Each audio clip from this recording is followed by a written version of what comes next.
નમસ્કાર વિદ્યાર્થી મિત્રો, ધોરણ 12 નામના મૂર્તત્વ ભાગ 1 પ્રકરણ 3 પાઘડીનું મૂલ્યાંકન. એચએસસી બોર્ડમાં વિભાગ ડીમાં જે પ્રશ્નો પૂછાય છે પાઘડીના મૂલ્યાંકનની પદ્ધતિ, એમાં આપણે આજે ચોથી પદ્ધતિ શીખીએ છીએ, નફાના મૂડીકરણની પદ્ધતિ. નફાના મૂડીકરણમાં ભારિત સરેરાશ પદ્ધતિ દ્વારા નફાને મૂડીકૃત કરવાની પદ્ધતિ શીખીએ છીએ. જો આપ ચેનલ પર નવા હોય તો ચેનલને સબસ્ક્રાઇબ કરી દેજો અને આગળના બધા વિડીયો જોઈ લેજો.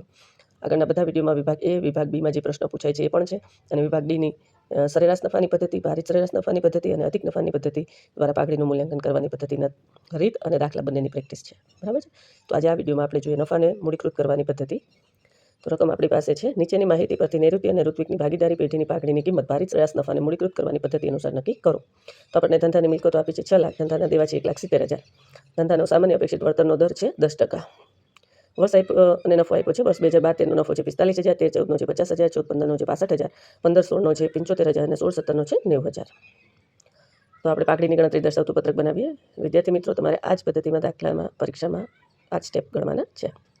સૌથી પહેલાં રોકાયેલી મૂડી શોધીએ. તો આપણને ખ્યાલ છે કુલ મિલકતો માઇનસ કુલ દેવા. કુલ મિલકતો 6 લાખ છે માઇનસ દેવા 1,70,000. તો રોકાયેલી મૂડી આપણને મળશે 4,30,000. અપેક્ષિત વળતરનો દર આપણને દાખલામાં જ આપ્યો છે 10%. ભારિત સરેરાશ નફો શોધીએ. તમને ખ્યાલ જ છે ભારિત સરેરાશ નફામાં દરેક વર્ષને ભાર આપવાનો છે. ભાર સાથે નફાનો ગુણાકારથી ભારિત નફો મળશે. 45,000 × 1 = 45,000, 50,000 × 2 = 1,65,000 × 3 = 1,95,000, 75,000 × 4 = 3 લાખ અને 90,000 × 5 = 4,50,000. કુલ ભારનો ટોટલ થશે 15 અને કુલ ભારિત નફો થશે 10,90,000. ભારિત સરેરાશ નફાનું સૂત્ર મૂકીએ. ભારિત સરેરાશ નફો બરાબર કુલ ભારિત નફો છેદમાં કુલ ભાર. કુલ ભારિત છે આપણી પાસે 10,90,000 ભાગ્યા કુલ ભાર. આમ તો દશાંશ ચિહ્નમાં આવે છે પણ 5ની ઉપર હોય એટલે છેલ્લો આંકડો વધી જાય, માટે નફો ભારિત સરેરાશ નફો આવશે 72,667. બરાબર. હવે આપણે મૂડીકૃત નફો શોધીએ. તો મૂડીકૃત નફો બરાબર ભારિત સરેરાશ નફો ગુણ્યા 100 છેદમાં અપેક્ષિત વળતરનો દર.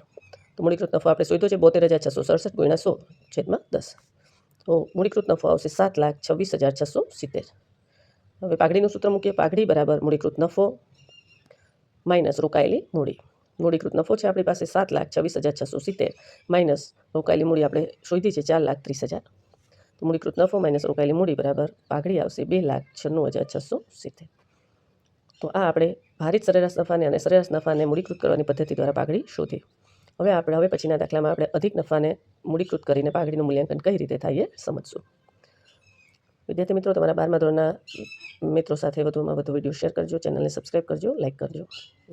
તમારે જે કાંઈ પ્રશ્ન હોય તો કોમેન્ટ કરી શકો છો. તમારું સૂચન મારી માટે આવકાર્ય છે. સૂચન હોય તો તમે કહી શકો છો. આ વિડીયોમાં અહીં સુધી રાખીએ. ફરી પાછા નવા વિડીયો મળીએ છીએ. અસ્તુ.